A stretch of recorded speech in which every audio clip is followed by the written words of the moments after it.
একটা বড় ভুল ধারণা হচ্ছে এই যে বাংলাদেশকে যেভাবে ব্র্যান্ডিং করা হয়, এখনো পর্যন্ত একটা দরিদ্র দেশ, অনেক কিছুর সঙ্গে ফাইট করে, এখানকার একটা গ্রোয়িং মুসলিম পপুলেশন, এটাকে অনেকে একটা নেগেটিভলি দেখে কোনো মিডিয়া। ভারতের মিডিয়াগুলো যা করেছে এটা তো পলিটিক্যালি মোটিভেটেড, তারা সেটাকে গণমাধ্যমের দৃষ্টিভঙ্গি থেকে তারা দেখে নাই। আর ইন্ডিয়ান মিডিয়ার একটা স্ট্রেংথ হচ্ছে কি, ইন্ডিয়াতে প্রচুর মানে ইংরেজি মিডিয়াম আছে, যেমন সেটা পত্রিকা হোক, টিভি হোক, তাদের আছে, যেটা আমাদের এখানে সেই ঘাটতিটা কম।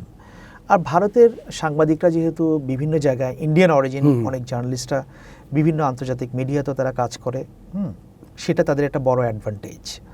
বাংলাদেশ নিয়ে পশ্চিমা গণমাধ্যমগুলো সবচেয়ে ভুল ধারণা কোনটা বেশি আপনার মনে হয়? আপনি তো লম্বা সময় এদের সাথে কাজ করে আসছেন।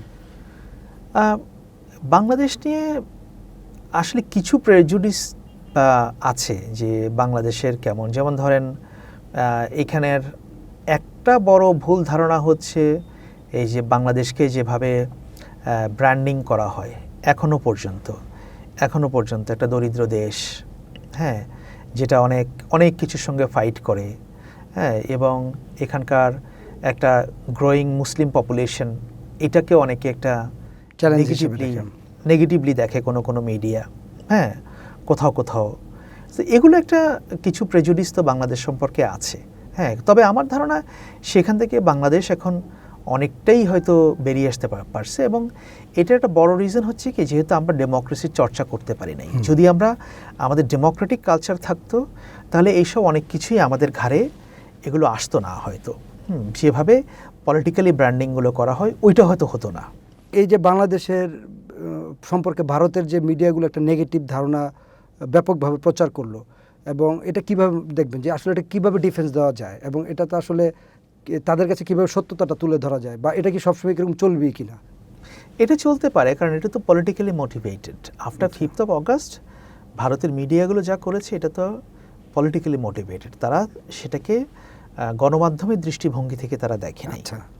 আর ইন্ডিয়ান মিডিয়ার একটা স্ট্রেংথ হচ্ছে কি, ইন্ডিয়াতে প্রচুর মানে ইংরেজি মিডিয়াম আছে, যেমন সেটা পত্রিকা হোক, টিভি হোক, তাদের আছে, যেটা আমাদের এখানে সেই ঘাটতিটা কম।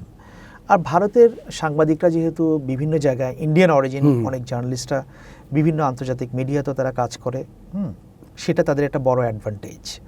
সো আমাদের ক্ষেত্রে ওই জায়গাটাতেও দুর্বলতা আছে। সো আমরা যা কিছু ট্যাকেল করার, এটা কিন্তু আমাদের মিডিয়ার মাধ্যমেই করতে হবে। আমাদের জার্নালিজম স্ট্যান্ডার্ড, আমাদের জার্নালিজম ল্যাঙ্গুয়েজ, আমাদের, হ্যাঁ, এই ব্যাপারগুলো, হ্যাঁ, আমাদেরকে অনেক বেশি আরও শক্তিশালী করতে হবে। আমাদের ইন্টারন্যাশনাল কানেকশানস, বিভিন্ন জায়গায় রিচ আউট করা, এগুলোর মাধ্যমেই জিনিসগুলো আমাদের পৌঁছাতে হবে আর কি।